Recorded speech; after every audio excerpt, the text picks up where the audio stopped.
नमस्कार विद्यार्थी मित्रांनो, जीएमसी धुळे डीएफएसएल सर्व विद्यार्थ्यांसाठी आपण एक अंकगणितचे प्रश्न घेऊन आलेलो आहेत. तुम्हाला तर माहितीच आहे आपण प्रश्न आपली सोडवण्याची पद्धत कशी आहे काय. जे विद्यार्थी मित्र व्हिडिओ बघितले त्यांचे आपल्याला कमेंट आलेत की किंवा सर तुम्ही खूप सोप्या पद्धतीने शिकवता. आता सोप्या पद्धतीने शिकवतो हे जरी आपण तुम्हाला माहित असलं तरी पण आपल्याला कमी वेळात, आता या तुम्हाला एक्झामला तर टाइम भरपूर आहे बरं का. तुम्ही एमपीएससी म्हणा, तुम्ही कोणतीही एक्झाम द्या, आपल्या गणिताची पद्धत आपण कोणताही सूत्र न वापरता क्वचित एखादा ते पण तुम्हाला कळण्यासाठी मी लिहून देत असतो. प्रश्न कसं सोडवायचं ते आपली स्ट्रॅटर्जी तुम्हाला सांगितलेली आहे. जे कोणी विद्यार्थी मित्र मागचे व्हिडिओ पाहिले नसतील गणित बुद्धिमत्तेचे ते पण पाहून घ्या, कारण ते सुद्धा व्हिडिओ ह्याच एक्झामला कामाला येणार आहेत. तुम्हाला वारंवार सांगतो की बाबा कंटेंट बघत जावा, कंटेंट आपलं वाढवायचं असतो. एक्झाम कोणती असो तेच येत असतं आपल्याला. आता जीएमसी धुळे म्हणलं तुम्हाला म्हणून ते आज घेतलेले प्रश्न धुळेला येतील असं काय येणार, याच पद्धतीचे येणार. आपण सिलेबस धरूनच घेतो, त्यात आपलं प्रिडिक्शन फेल गेलेलं नाही आतापर्यंत. पण तुम्ही सगळ्या टॉपिकवर लक्ष देत जावा आणि मागील व्हिडिओ पण बघत जावा, जेणेकरून हे बघा आता सरासरी समजा मी आता 4-5 प्रकारचे गणित घेऊन आलेलो आहे. काही प्रकार त्यात आहेत त्याचे, हे प्रॉब्लेम सोडून दुसरे प्रॉब्लेम त्यात असतात. मग ते तुमचं काय म्हणतात त्याला रिच कंटेंट वाढत जातो ना. ठीक आहे, चला आता आपण प्रश्न सोडूया. बघा काय म्हणलं मित्रांनो, सरासरीचा प्रश्न घेतले बघा. एक 3-4 टॉपिकचे प्रश्न घेतले. अजून पुढच्या व्हिडिओमध्ये 3-4 टॉपिकचे प्रश्न घेऊ. पुन्हा बुद्धिमत्ता काल टाकले, अजून टाकू. आता मराठी इंग्लिशचं पण आपल्याला घ्यायचं आहे. ते आता थोडं ते इंग्लिशचं आपलं ते आयबीपीएस पॅटर्नचं त्याच्यावर आपलं थोडंही चालू आहे की बाबा ते प्रश्न कनेक्ट करायला चालू आहेत. त्यामुळे 1-2 दिवस ते लागतील, त्याच्यावर पण आपले व्हिडिओ येणारच आहेत, काय विषय नाही. आणि ह्यानंतर तुम्हाला राज्यघटना जे टॉपिक आहे त्या टॉपिकचे पण तुम्हाला काही महत्वाचे एक्झाम दृष्ट्या महत्वाचे पॉईंट अपलोड होतील. ओके व्हिडिओ चल बघा. चला काय म्हणलं बघा मित्रांनो, 3 व्यक्तीच्या वयाची सरासरी 60 वर्ष आहे आणि त्यांच्या वयाचं गुणोत्तर दिले बघा. तिघांचं 2 3 4 ओके असे आहे. सर्वात तरुण व सर्वात वयस्कर व्यक्तीच्या वयातील फरक किती विचारला मित्रांनो. काय करायचं आता, असे जर तुम्ही पाहायला गेला बरं का, तर एक सिंपल तुम्हाला काय सांगतो माहिती आहे का, हे जे गुणोत्तर दिलेलं असतं हे गुणोत्तर तिघाचं आहे ना, आणि हे जे आहे 60 हे सरासरी वय आहे ना मित्रांनो. तिघाची सरासरी बघा कसं असते, आपण एक साधारणतः सरासरी जे आपण काढत असतो, खाली असते आपली एकूण व्यक्ती बरोबर ना, आणि वर असतं त्या व्यक्तींचं वय म्हणा, एकूण वय बरं का, एक साधं. तर बघा हे आपल्याला दिलेलं आहे सरासरी आहे 60 बरोबर, आणि 3 व्यक्तीचे आहे. मग त्या तिघांचं एकूण वय किती मित्रांनो बघा, असं हे 60 एकूण वय सरासरी एकूण वय आता आपल्याला काढायचं आहे. मग व्यक्ती किती आहेत 3, इथे एकूण वयला x पकडू. म्हणजे बघा 60 गुणिले 3 तिघांचं वय किती होणार, मग तिघांचं वय टोटल किती वर्ष होणार, तर 180 वर्ष होणार बरोबर. 60 गुणिले 3 बघा. आता हे त्यांचे सरासरी वय नसता एकूण वय झाले ना. तर आपण काय करायचं, हे जे गुणोत्तर दिले ना हे 180 ला काय करायचं बघा, एकूण गुणोत्तरनं भागायचं.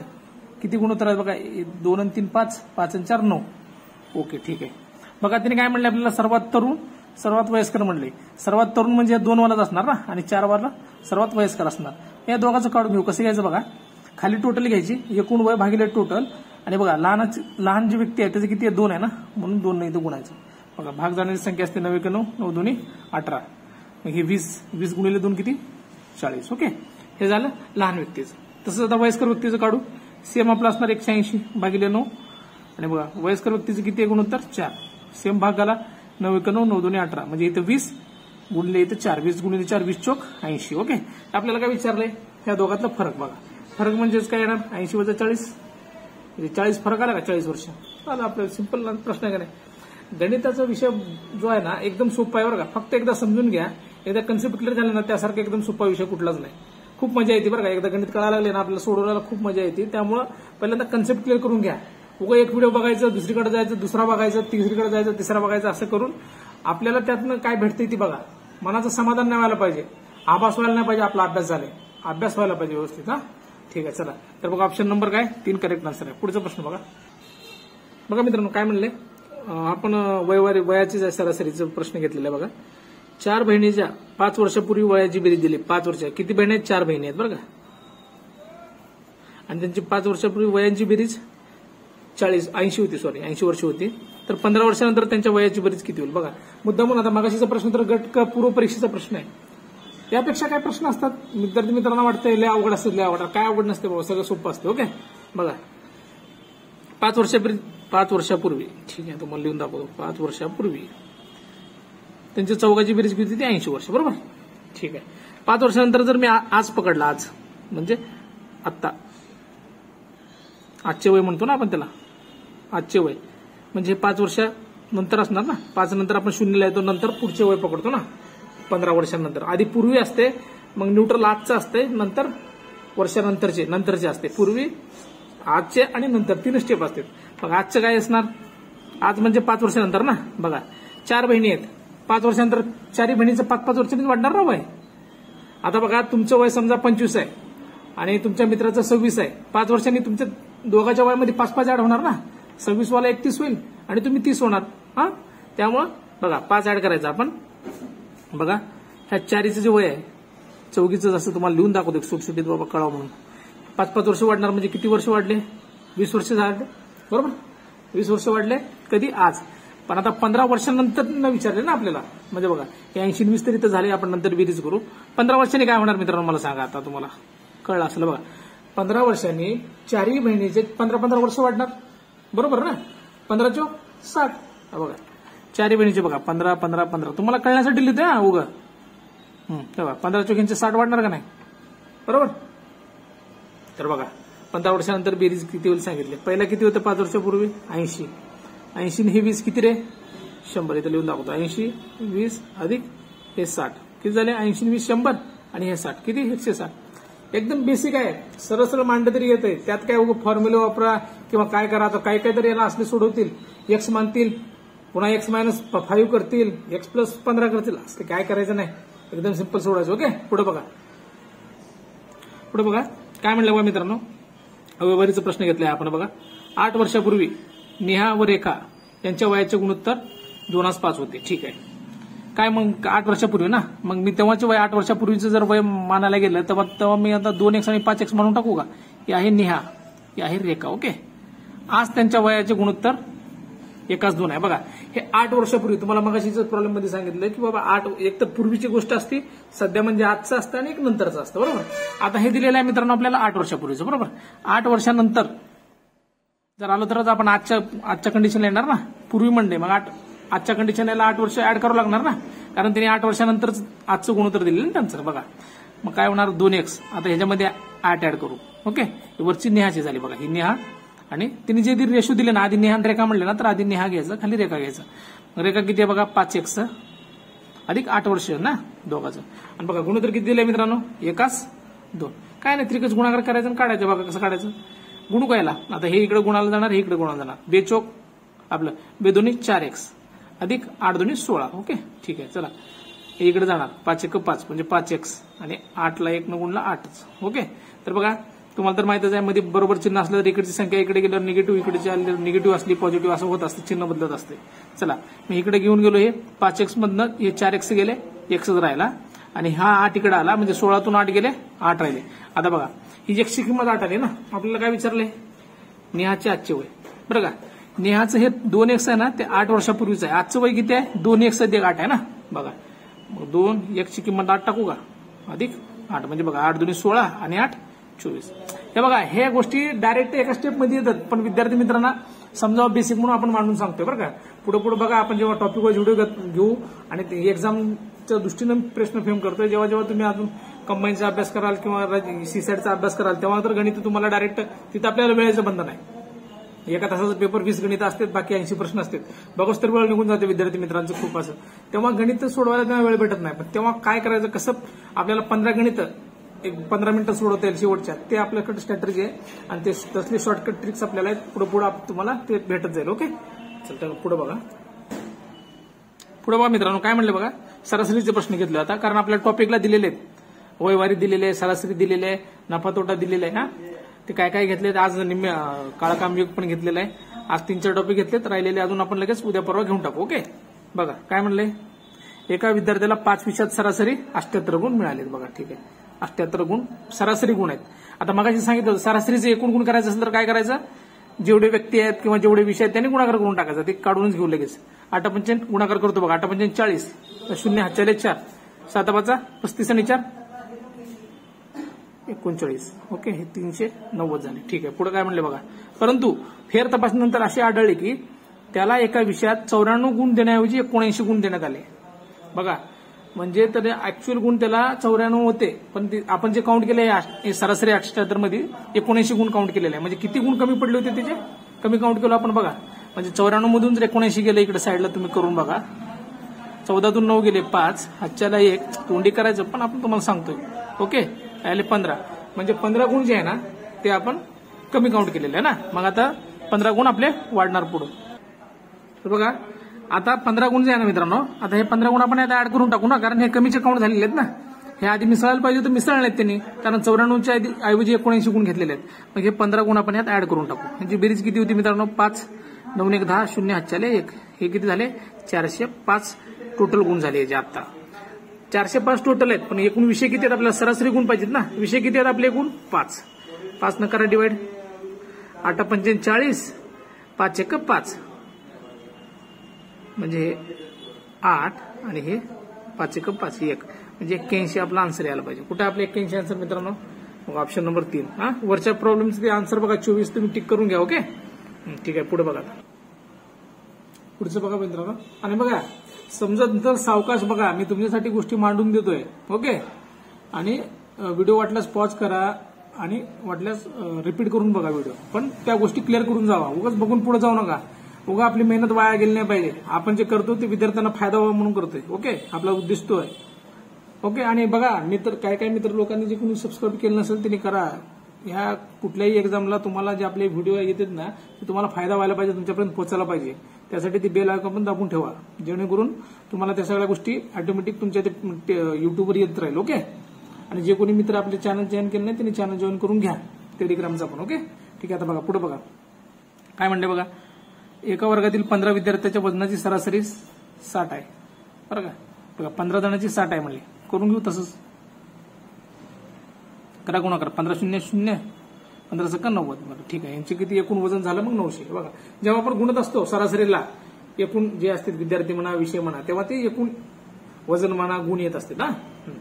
जर त्यांच्यामध्ये मास्तराचे वजन मिळवले तर त्यांच्या वजनाची सरासरी 1.5 ने वाढते. बघा, आधी सरासरी किती होती 60, आता 1.5 ने वाढले म्हणल्यावर किती होणार, 60 अधिक 1.5 म्हणजे 61.5. ओके, आता आधी 15 जण होते, आता मास्तर ऍड झाला ना मित्रांनो आपला, मग ते आता 16 होणार ना. याला 16 ने गुणून घ्या. बघा 16 पंचेन 80 का 0 हातच्याले 8, 16 1 16, 16 8 किती 24 आणि इथे 4 लिहिलं, हातच्याले 2 घेतला. चला 16 शक्क 96. ओके, आणि हे 2 98, म्हणजे किती झालं मित्रांनो 984. कारण ही पॉईंट आहे, एक घर मागं म्हणून एक 0 दिला, ही पुढचं निघून गेला, म्हणजे आपलं किती 984 नवीन वजन आहे ना. बघा आता काय म्हणलंय तर मास्तरचं वजन काढा म्हणले ना. बघा हे मास्तरला सोडून 900 होतं, मास्तरला पकडून 984 झाले, म्हणजे बघा 900च्या वर 84 वाढले. सरळ सरळ दिसतंय आपल्याला, किंवा वजाबाकी करा 984 मधनं 900. असल्या गोष्टी करत बसायचं नाही, जे कळते डायरेक्ट मांडायचं. स्पर्धा परीक्षेचं काय माहितीये का, सगळ्या गोष्टी मांडत बसायचं ना. आपल्याला तिथं काय, आपल्याला आन्सरला मार्क आहे, आपण कसं सोडवतो त्याला मार्क नाही. 10वी पर्यंत 12वी पर्यंत होतं ते, ग्रॅज्युएशन पर्यंत ठीक होतं, आपल्याला पेज भरवण्यासाठी लागत होतं. आता पेज भरवायचं नाही, आपल्याला मार्क मिळवायचे. ओके, ठीक आहे. तर बघा 84 मास्तरचं वजन असणं ऑब्व्हियसली. बघा ऑप्शन नंबर 2 करेक्ट आन्सर आहे. पुढचं गणित बघा मित्रांनो काय बनलं. आता ते काळकाम वेगळं होतं ना, आता वेगळं काळकामाचं पण पुढच्या व्हिडिओमध्ये येईल. बाकीचे काळकामचे पण काही घेतलेले आहेत आणि पुढची व्हरायटी पण तुम्हाला येत राहील. तुम्ही व्हिडिओ फक्त बघत राहा. बघा आपली मेथड आणि लोकांच्या मेथडमध्ये खूप फरक आहे.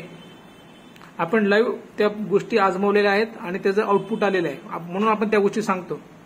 उगाच यायचं युट्यूबवर 1-3 तासाचा व्हिडिओ घ्यायचं, पोरांना ते तसलं आपल्याकडे जमत नाही. त्यामुळं जे बघल त्यांना फायदा होईल, बघत राहा फक्त. ओके, ठीक आहे.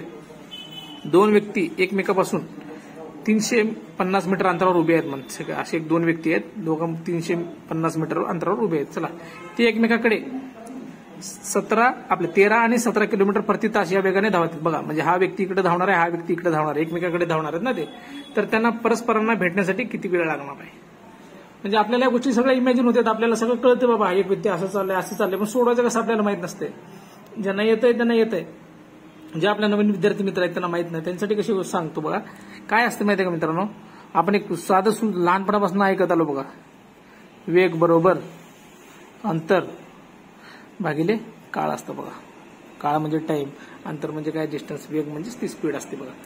आता बघा मित्रांनो, मी काय सांगतो लक्षात घ्या. जेव्हा दोन व्यक्ती किंवा दोन कोणत्याही गोष्टी जे मोशन मधल्या आहेत, मग ते ट्रेन असू द्या, बस असू द्या, एरोप्लेन असू द्या, जेव्हा ते एकमेकाच्या दिशेने प्रवास करतात ना, एकमेकाकडे येत असतात, तेव्हा त्या दोघांचं स्पीड अधिक करायचं, दोघांचं स्पीड ऍड करायचं बरं का. हे बघा, म्हणजे हे 13 आणि हे 17 हे दोन्ही आता एकमेकाकडे यायला लागलेत ना, दोघं विरुद्ध दिशेने एकमेकाकडे यायला लागलेत. दोघांची करायची बेरीज. ती बेरीज म्हणजे आपली वेग दिली ना, मग वेग याच ठिकाणी घ्यायचं बघा. म्हणजे 13 अधिक 17 हे वेगच्या ठिकाणी आलं. आणि जर हेच एकमेकाच्या विरुद्ध दिशेला चालले असते ना मित्रांनो, आपलं सेम दिशेने चालले असते समजा, दोन्ही पण एकाच दिशेने, म्हणजे कसं हा पण इकडेच चाललाय आणि हा पण इकडेच चाललाय दोन्ही, तर तेव्हा काय करायचं असते, ती जी स्पीड आणि वेग दिलेलं असते ना, आपला स्पीड किंवा वेग म्हणा काही म्हणा, ते काय करायचं असतं, आपण वजा करायचं असतं बरं का. तर काय करतो आता बघा, आता हे व्यक्ती बघा एकमेकापासून 350 मीटर अंतरावर उभे आहेत ना, मग हे अंतर हे दिलेलं जे आहे ना आपल्याला 350 म्हणजेच आपलं अंतर आहे ना. आणि हे किती आपल्याला काढायचं आहे, काळ. ओके. आता एक गोष्ट बघा मित्रांनो, आपल्याला ऑप्शन जर पाहायला गेलो आपण, आपल्याला बघा देताना किलोमीटर पर आवर म्हणजे प्रति तासामध्ये दिलेलं आहे आणि आन्सर जे आलेलं आपल्या सेकंदामध्ये आलेलं ना, तर आपल्याला काय करावं लागतील, या गोष्टी सेकंदात आणावं लागतील ना. खाली उत्तर जर सेकंदामध्ये दिले असेल तर काय करायचं असतंय, जेव्हा ही प्रति तासात दिलेलं असते ना किलोमीटर प्रति तास, तर काय करायचं असतं, आता ह्याची बेरीज करून घ्या आधी. 13 आणि 17 किती 30 ना, तर ह्याला 5 भागिले 18 ना गुणायचं बघा. जे आपलं वेग असते ना त्याला 5 भागिले 18 जर गुणलं आपण, तर मीटर पर सेकंद म्हणजे मीटर सेकंद मध्ये त्याचं आपलं कन्वर्ट होऊन जातं ते. ओके. ते करण्यासाठी ते तसं करावं लागतं आपल्याला. तुम्हाला त्या गोष्टी कशा आले काय म्हणजे बघा, 1000 भागिले असं 3600 केलं तर आपल्याला असं येत असते. 1000 म्हणजे किलोमीटरचं आणि तासाचं 3600 असतं. याला करून आपण 518 घेत असतो. ओके. भाग घालून बघा. मग आता 350 भागिले काळ तर काढायचा, त्याला आता आपण टी म्हणून टाकू. चला, काळ लिहित बसण्यापेक्षा. आता बघा काय करायचं, ह्या गोष्टी इकडे येणार, हे इकडे जाणार. बघा कसं जाते, खाली तुम्हाला या साईडला दाखवतो बघा. टी बरोबर 18 गुणिले 350, हा तिरकस गुणाकार होणार, ह्या खाली भागाला जाणार बरोबर. तर बघा आता काय करायचं, 6 18 6 पंचेन 30 बरोबर. ठीक आहे. आता ह्या 5 न्यायला घालू का, 5 7 आपलं 7 5 35 म्हणजे 70, वर 70 आणि इथे खाली 5 आहे बघा. बघा काय करायला बघा, साईडला म्हणतो 3 गुणिले 70 भागिले अजून 5 राहिलेला बघा. 14 पंचेन 70 होतात ना, 14 गुणिले 3 14 तरी 42 बघा. सेकंदात उत्तर आलं. आपला ऑप्शन कुठे आहे, 42 सेकंद. ऑप्शन नंबर 3 करेक्ट आहे. बघा तुम्हाला समजण्यासाठी आपण हे सगळ्या गोष्टी मांडून दाखवतोय. ओके. तुम्ही व्यवस्थित बघा आणि हे कॅल्क्युलेशन तर सोपे असतात. कॅल्क्युलेशन करायचं स्वतः करून बघा, मी शिकवताना तुम्ही पण सोडवायचं बरं का, म्हणजे कॅल्क्युलेशन चुकत नाहीत आपले. कधी कधी काय होतं, ज्या सोप्या गोष्टी आहेत ते आपल्याला कधी पण एक्झाम मधून बाहेर फेकतात, कारण अवघड आपण मन लावून करतो आणि सोपं इग्नोर करतो. ओके. पुढे बघा, पुढे बघा मित्रांनो, बघा हे रेल्वेचं गणित घेतलेलं आहे. आता मगाशी 2 व्यक्तीच होता, आता रेल्वेचं, ह्या का रेल्वेचं थोडं फेमस टॉपिक आहे, हे एक्झामला येते, त्यावरच आपण फोकस दिलाय. अजून त्याच्यामध्ये अजून दोन्ही एका दिशेने चालल्यावर कसं होते, वजा कधी करायची, स्पीड ऍड करायची, त्यात थोडं ऍडव्हान्स पण पुढच्या व्हिडिओमध्ये घेऊन येतो. ओके. तर बघा काय दिलंय, सरळ सरळ बघा. 560 मीटर लांबीची एक आगगाडी आहे, 72 किलोमीटर प्रति तास. हा सोपा होता, हा आधी यायला पाहिजे थोडं, पण हा नंतर आले बघा. गेल्यास त्याला तिच्या मार्गातील एक सिग्नल ओलांडून जाण्यास किती वेळ लागेल म्हणलेलं बरं का. काय करायचं मित्रांनो, आता तुम्हाला सांगितल्यापासून तुम्हाला वेग बरोबर काय, अंतर भागिले काळ म्हणजे वेळ म्हणा, काय म्हणा. ओके. हे बघा तुम्हाला जे सांगितलंय की आगगाडीची जी लांबी असते, किंवा 2 आगगाड्या असतील, 3 आगगाड्या असेल, कुठला प्लॅटफॉर्म म्हणला असेल, तर प्लॅटफॉर्मची लांबी, आगगाडीची लांबी सगळी कधी पण अधिकच होती, ती वजा कधी होतच नाही. ते जेव्हा लांबी दिलेली असतात ना, ते आपण अधिकच करून घ्यायचं. आता इथं आपल्याला फक्त आगगाडीची दिलेली आहे, आगगाडीचं आणि प्लॅटफॉर्मचं दोन्ही, तर ते दोन्ही आपण काय केलं असतो, ऍड केलं असतो. फक्त आता इथं आगगाडीचं दिले ना, ते अंतर किती दिले, 560. बघा सहसा अंतर असते मीटरमध्ये असते, तुम्हाला काहीच नाही कळलं. मीटर म्हणजे जी गोष्टी युनिटनुसार कळत, मीटर म्हणजे काय अंतर असते, किलोमीटर प्रति तास म्हणजे काय असते, वेग असते, आणि आपल्याला वेळ तर सेकंद असते असं बी कळते. बघा लक्षात घ्या. आता वेग किती आहे बघा, आपल्याला 72 दिले, किलोमीटर मध्ये दिले, खाली ऑप्शन तर आपले सेकंद मध्ये आहेत. मग अशीच पद्धत बघा, 5 गुणिले 5 भागिले 18 मल्टिप्लाय करायचं बघा त्याला. 18 दुनी 36, 18 चोक 72 बघा. डायरेक्ट भाग घालून टाकतो, वेळ नाही लावता. इकडे आपल्या काळाला आपण काय म्हणायचं, मग सारखं टी म्हणून टाकू. चला, 5 चोक 20 ना, 20 आणि इथं 560 डायरेक्ट का करत नाही तर तुम्हाला कळावं कसं कॅल्क्युलेशन इकडे तिकडे फिरता येते म्हणून, बरोबर. आता टी इकडे नेतो हे भागीले येणार 560 भागिले 20. बघा 00 गेले, 56 2 जर भागितले तर 28 सेकंद उत्तर येणार बघा आपलं ऑप्शन नंबर 4. ओके. आता हा जो प्रश्न आहे ते तुम्ही सोडवायला पाहिजे खरं म्हणल्यावर. आता तुम्हाला दोन्ही प्रकारचे गणित सांगितलेत. हा टाईप तुम्हाला यायलाच पाहिजे. तरी पण तुम्हाला जे कोणी आपले मित्र नवीन असतील त्यांना कळावं म्हणून हे पण गणित घेऊन टाकतो. आणि तुम्ही काय करा, आधी व्हिडिओ पॉज करून व्हिडिओ सोडवा, आधी कमेंट करा तुम्ही स्वतः, मग तुमचं उत्तर बरोबर आले का बघा. नॉलेज घ्यायला, नॉलेज आपलं शेअर करायला कधीच लाजायचं नाही. बघा चुकलं तर चुकलं, चुकत ना आपल्याला चुकायचं आत्ता आहे, एक्झाम मध्ये चुकायचं नाही, आता चुकल्यावर चालतंय. त्यामुळे आधी तुम्ही सोडवा, तुमचं उत्तर येते का बघा, कमेंट करा, त्यानंतर तुम्ही आन्सर बघा. ओके. बघा पुढे बघा, सेमच गणित आहे बघा. आता बघा 2 आगगाड्या आहेत बघा इथं, 170 मीटर आणि 130 मीटरच्या आगगाड्या आहेत लांबी. 170 आणि 130 मीटर लांबीच्या 2 आगगाड्या आहेत बघा, एकमेकाच्या विरुद्ध दिशेने चालल्यात म्हणले बघा. विरुद्ध दिशा अशी तुम्हाला माहिती आहे, विरुद्ध दिशा म्हणल्यावर बेरीज होणार कशाचं, वेगाचं. आणि जे काही आपल्याला अंतर लांबी दिलेली असते ते काय सर्रास कधी पण बेरीज होत असते त्यांची. चला काय दिलेली त्यांची वेग बघा, 60 आणि 48 तास प्रति तास दिले, किलोमीटर प्रति तास. या वेगाने समांतर रुळावरून धावत आहेत, तर ते परस्परांना ओलांडून जाण्यासाठी त्यांना किती वेळ लागतो. आता हे जर टॉपिक केलं ना तुम्ही, आता तुमचं परफेक्ट होऊन जाणार. आता तिसरा गणित सोडवलं बघा. या टॉपिकवर प्रश्न आला असा तर तुम्ही चुकायचं नाही. ओके. बघा काय करायचं, आता फास्ट करतो मी थोडं. अंतर भागिले वेळ, काळ, काही पण म्हणा. वेग किती आहे बघा. आता हे काय विरुद्ध दिशा आहे ना, मग दोन्ही जे आहेत बेरीज होणार ना. डायरेक्ट करतो बघा. 60 अधिक 48 किती आहे, 60 आणि 40 100 आणि वरचे 8 म्हणजे 108.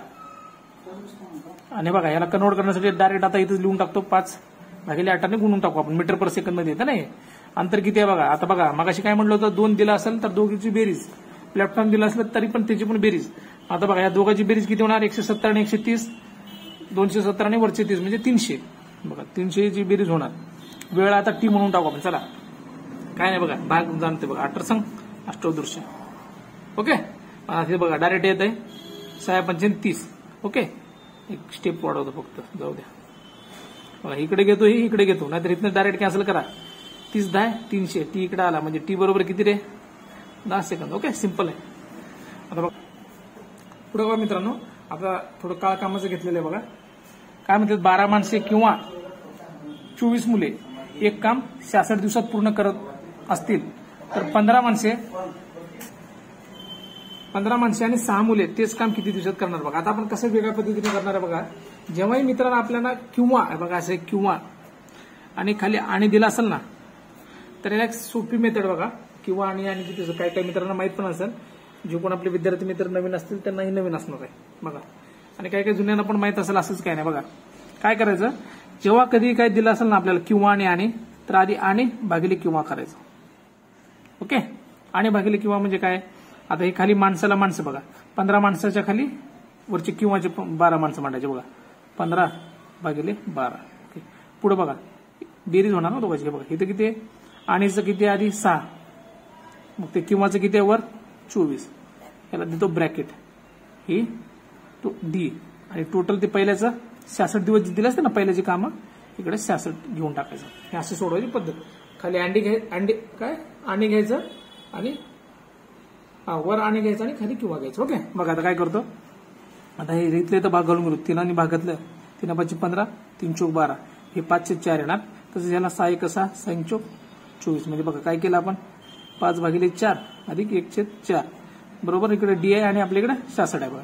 काय करायचं मित्रांनो, इथं बेस तर कॉमन आहे आपला, समान बेस आहे खाली, मग खालीची 4 असंच लिहिलं, मग वरची दोघांची बेरीज होणार 5 1 6. ओके. इकडं डी गुणाला आहे, इकडे 66 करा, इकडे गुणाकार. चला हे खालचं आहे ना, इकडे तिरकस गुणाकाराला जातं ना, म्हणजे बघा इथं मांडून जातो 4 आणि इकडे काय राहणार आपलं 6 डी.